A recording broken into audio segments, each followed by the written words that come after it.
Hi, I'm Rich Sikora with Mold Solutions, and I'm here with Laura Alter from Fathom Realty. Hello. We are going to talk a little bit about how mold gets inside of a real estate deal.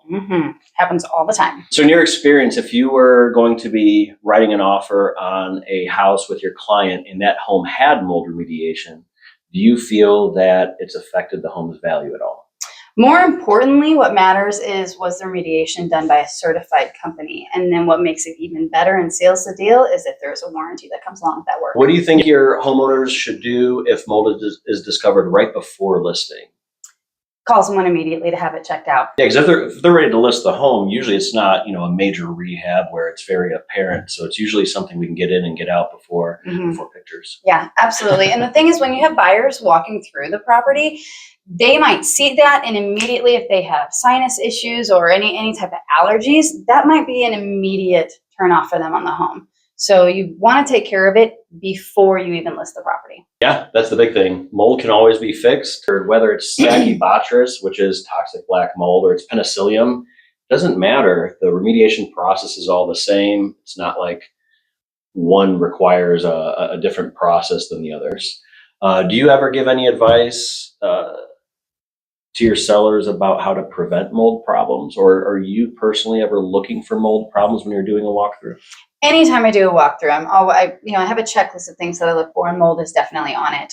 One of the big things that I tell my clients, the people that I work with, is make sure if it's a basement and there's moisture in the air, have a dehumidifier. Anything to keep the moisture level down in those obvious places. I get asked that a lot too. Is hey, there's a dehumidifier down here. Should we be worried? Does this basement have a water problem? And I always say,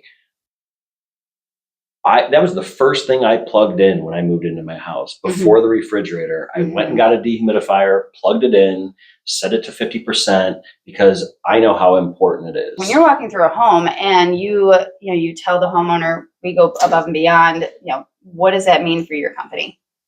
Well, we're following IICRC standards. So there's a pretty strict protocol on how to be successful in doing the mold remediation. A lot of people think that mold remediation is a product. You buy some chemical or some product and you're spraying it on something and the mold magically disappears, and that's just not the case. You can do the remediation with zero chemicals, zero products, or anything like that. It's physical removal. What exactly is the remediation process? So you're first going to start with containment, because as we're doing the cleaning process, we don't want to stir things up and start affecting air quality. So we'll set up containment around the work area. We'll bring in HEPA air scrubbers to create negative air pressure. So when we're inside that containment doing the removal of the affected material, it's staying in there. Okay. And then during that process, we're cleaning the inside of the containment using air scrubbers to clean the air.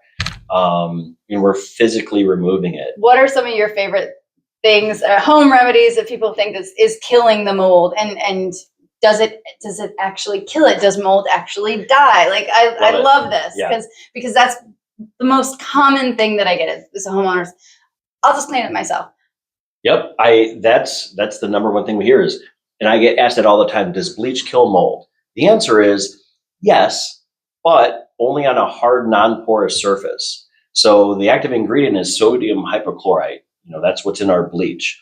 It's maybe 4 to 6% sodium hypochlorite, 95% water. There's no surfactant in it. There's nothing like that to hold it there long enough to actually do the job. So people use this bleach, they smell it, it burns their eyes, and it feels like it's sanitized, but it's not doing anything for wood. But that's why it's in our kitchen and bathroom cleaners, because it sits on the tile, it sits on the toilet, and it stays wet for a while. And there's a dwell time. The ratios of chemical versus water. And isn't water mold's primary diet? Well, the food source is the wood, the paper, the drywall, the carpet, but it needs water to survive. In fact, mold needs 3 things to grow. It needs the right temperature. The house is always the right temperature. Unless it's on fire or it's frozen, mold can grow.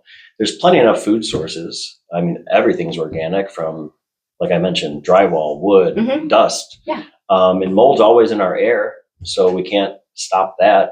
We're supposed to Swiffer and dust and change filters and try to get that small particulate back out of the house. But mold's always in our environment. The one thing that we can try to control is the moisture. Thanks for your time. I think this was very helpful for me. Absolutely. It was incredibly helpful for me.